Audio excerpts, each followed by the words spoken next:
into the transfer portal winners and losers. And there are 4 teams in particular that I really want to discuss as the portal comes to a close today. So if your name ain't in, can't put it in until we start the next school year. And this is also when we get to see a lot of the dust settling in what is always a raucous time of year and really an upsetting time of year, because now we get to see guys that we didn't expect to go on the move, and we get to see some really exciting new moves. So starting with number 1, for me, it's Ohio State, and didn't really lose anything of substance. Some of y'all might feel some kind of way about Nigel Black entering the portal again, who was part of the 2023 recruiting class from Northwestern and was a 4-star recruit. I just do not, because I think that Ohio State is just fine at the linebacker position. As a matter of fact, I think Ohio State is just fine at most positions. Could they add some depth on their offensive line? Absolutely. But who among us could not use more depth with the offensive line? And more than that, you have your stars settled and ready to go into summer, looking prepared for what we expect to be a national championship run at Ohio State. That includes Caleb Downs. That includes all 4 of the quarterbacks, right? We're looking at guys that we know could start elsewhere that are choosing to stick around and fight it out. Devin Brown, Will Howard, Julian Sayin, Aaron Nolan, right? You understand. You have Carnell Tate. You have Brandon Ennis. You have Emeka Ibuka. You have Jeremiah Smith on the outside. Defensively, JT Tuimoloau, Jack Sawyer, those guys are back, right? Denzel Burke on the outside. Jordan Hancock on the outside. Lathan Ransom's going to come back from injury. They're going to be good. It's about how good. Because with Ohio State, we're not really talking about whether or not it's going to be a top 5 program. We understand it's going to be ranked in the preseason top 5. We expect it to be there come the game. It's about, can you win the game for the first time since 2019? And in winning the game, can you make the college football playoff as a Big Ten champion?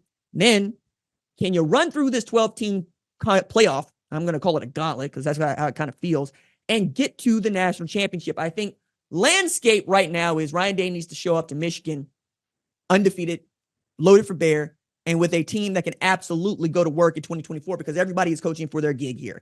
You're not only loaded up with the offense and defense, you're loaded up with the staff, right? Chip Kelly coming in as offensive coordinator is a tremendously large move, and I think they're going to be great there. I think also adding guys like Carlos Loughlin after the shock of Tony Alford going to Michigan, also going to help you. So Ohio State is in very good shape. I think we're going to expect them to be one of our Final Four teams coming into the 2024 season as we get ready for this unprecedented postseason competition. Next on the list, we'll talk about a Big 12 team that won a Big 12 title just 2 years ago. That's Kansas State.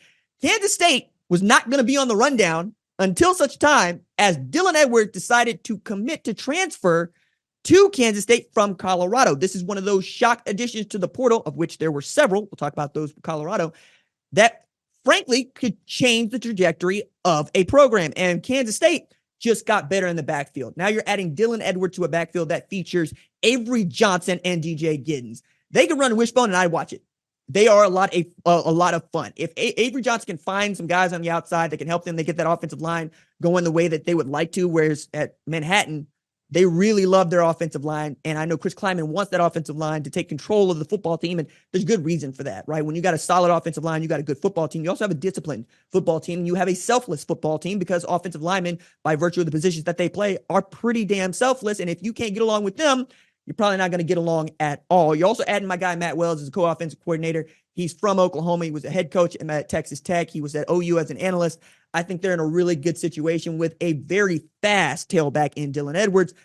Can he hold on to the football? That's the thing you got to work on with him in Manhattan. If he can hang on to the football and not put the ball on the carpet, you're going to be pretty good with DJ Giddens in the backfield. Excited to see what Kansas State can do in a wild Big 12. Like, I think that there are 11 out of 16 teams in that league that could potentially play for a Big 12 championship, and Kansas State is certainly one of those programs. Next on the list, Jaden Rashada made Georgia better.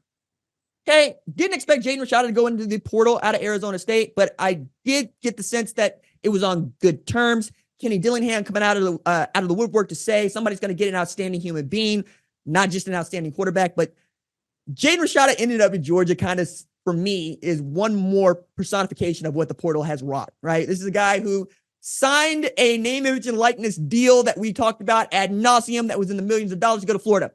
Turned out they ain't got no millions of dollars in Florida. So he ain't signed no letter of intent to go to Florida. So what's he do? He goes into the portal. He comes out of Arizona State. And when he played, he looked good, right? Threw for about 400 yards in 4 games, 4 TDs, 3 INTs. when he was healthy, they looked like a really great football team. And if he was coming back to lead them, I would like Arizona State's chances of contending much better in the Big 12. Not to say that they can't, but I would like them better. And with adding him to Georgia, you got a ready-made guy for Carson Beck, along with you replacing Brock Vandagriff, who went to Kentucky. Gunnar Stockton is still there. I very much like this fit for Jaden Rashada because he's not going to be asked to play right away. He's going to be asked to probably lead the scout team if we're being honest about this. And that's a good thing. Mike Bobo gets to show him this is how we do things, the same way he got to show Carson Beck. This is how we do things when Stetson Bennett was there. And they get to continue to have outstanding players at the quarterback position. As much as I want to rag on Kirby Smart for his choices in quarterback, choosing Jake Fromm over Justin Fields, I'm still not going to let that go.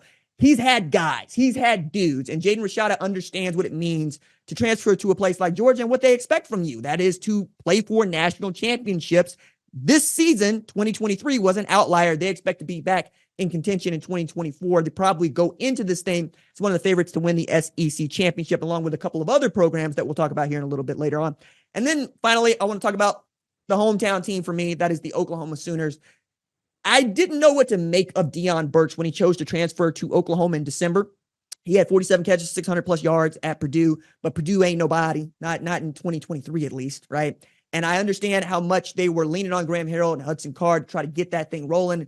And you're in your first year if you're Ryan Walters. But I looked at him and I said, okay, what are we getting? Are we getting the guy that David Bell was? Are we getting that kind of a player? The kind of guy that can catch between 80 and 90 balls a year? Because that would be nice, right? Be able to make up for the loss of an Andrell Anthony, who people forgot about, but was outstanding in the brief time that he was uninjured and playing at Oklahoma. And a guy that can really mirror what Nick Anderson was able to allow in 2023. And I think they got that. Like, the spring game is a spring game, but 5 catches for 174 yards with a TD from a ridiculous star quarterback in Jackson Arnold, who is probably going to throw more picks than I can stand, but also going to throw way more touchdowns, along with a guy like Gavin Sawchuk in the backfield. You got the foundation for what I think is a great skill position, right? Now, add to this, Bill Bedenbaugh has continued to just put out offensive linemen. We'll talk about that a little bit later on too, where, you know what? Let's talk about it now. Bill Bedenbaugh continues to put offensive tackles into the NFL, offensive guards into the NFL. Even when Oklahoma is quote unquote down being Oklahoma, you win 10 games, you lose to Arizona in the Alamo Bowl. But get my point here, right? Tyler Guyton being one of the latest guys to showcase that, getting drafted in the first round, Anton Harrison last year, and then talking about Walter Rouse and a couple other guys that are on their way. So he's still one of the 3 to 5 best offensive line coaches in football, and Oklahoma is fortunate to have him. But the thing about Deion Burks that also strikes me is just how much he was able to acclimate in this short amount of time. Like, Brent Venables is not an easy man to play for. You got to go all out for him because he's going all out for you. He's also the kind of dude that has enough energy to play scout team quarterback, because ain't gonna be no Baker Mayfield's playing no scout team quarterback when Brent Venables is on the field. Jimmy Greenbean's out there throwing 5 touchdowns. You know what I'm saying? Like, I love that energy, but if you can keep up with him, you got a shot here. I also think when we're looking at a Deion Burks, we really have to look at what Oklahoma has chosen to do in the portal and applaud what Brent Venables has really turned that thing into. He comes from a background at Clemson where they just did not go portal shopping. That was not who they were going to be. That's not how they were going to build championships. But even Dabo Swinney has had to back up off of that in recent years because there's so much movement. And seeing how Brent has really transitioned to being the kind of guy that is doing things that are necessary to win football games at a high level has been remarkable. Also, tapping a really young guy in Zach Alley to be his defense coordinator, who is kind of like a mini-me. If you're raising a Brent Venables or you're Brent Venables and you're raising a mini-me, it's probably going to be Zach Alley. And everybody's excited about what that guy can do. I'm excited about that defense too, because, I mean, Billy Bowman's back. You know, Ethan Downs is back. They could be good. I'm not ready to say they're going to win an SEC championship, but they filled a need for me at Oklahoma in Deion Burks, and I got to see it live and direct. And I got to tell you, man, I love it when we're taking the top off the defense, and I like to see Jackson and Arnold spinning it. So we'll watch and see what Oklahoma is doing. All right, those are my winners, right, in the transfer portal. Ohio State, Kansas State, Georgia, Oklahoma. I got one loser. I could put more here, but I think it's going to take some time here. I got Colorado down as a loser. Okay, I got Coach Prime's Colorado. All right, I'll unpack this. Let's talk about what you lost into the portal. Okay, Alton McCaskill, who is an American all freshmen, right? He was the freshman of the year in the American Conference at Houston before got injured and then transferred to Colorado. Hormani McClain, who really helped put Prime's Colorado on the map when he chose to flip his commitment from Miami to go to Colorado. And he did it in a YouTube video on a channel that's very well followed, and then has the nerve on the way out to say, I didn't come here to chase clicks. All right, dog. We'll talk about that just a little bit later on. Dylan Edwards, we talked about going to Kansas State. Omarion Cooper, another outstanding defensive back, right? Skill player who you were depending on to do some nice things for you in a defense that's going to be basically brand new, right? You got Robert Livingston coming in to call it after Charles Kelly decided to go back home to Auburn. Those are all guys that are out, right? I think you can come back from that because skill players are a little bit easier to find, and they're certainly easier to find for Prime. It's still about what you got in your defensive interior and what you got on your offensive interior, right? Now, that's also a positive for them because they got Ryan Garcia on campus, but I'm not going to really trust any quarterback step on campus at Colorado right now, even if they did commit, because I just don't know, right? We got to see what Shedeur is going to do, and we'll talk about that in a bit.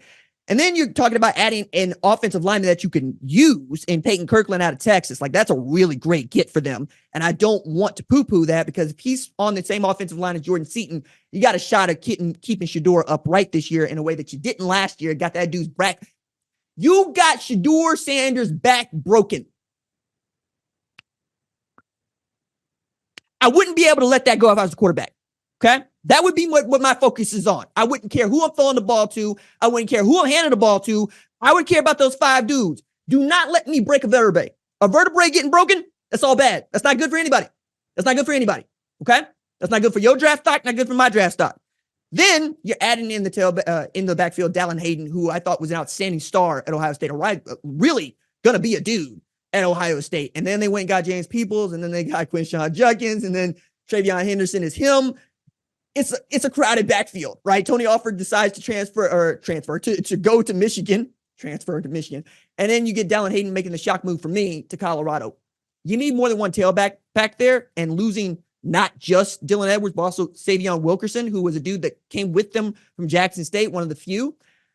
I choose to look at that and go, unless Dallin Hayden is your every down back, you're going to need somebody back there that can also help him. Now, again, skill player, you can get him, but losing Alton McCaskill, losing Dylan Edwards, losing Savion Wilkerson, you got some work to do if you're a Prime. The last thing about this that really shuts the door on them being a winner and really pushes them into being a loser for me is we're still talking about Colorado and what they do in the transfer portal and how they overhaul the roster. We talked about it last year because when he did it at Jackson State, it worked. It worked through the first quarter of the season last year. And then you could see what the problem is at Colorado. It ain't talent. They got talent. Shedeur Sanders, Travis Hunter, adding Dallin Hayden. They got Jordan Seaton, a 5-star offensive tackle. They got talent. What they don't have is depth. You don't have guys you can rotate in. You got guys that got to play a lot of football. Travis Hunter can go both ways.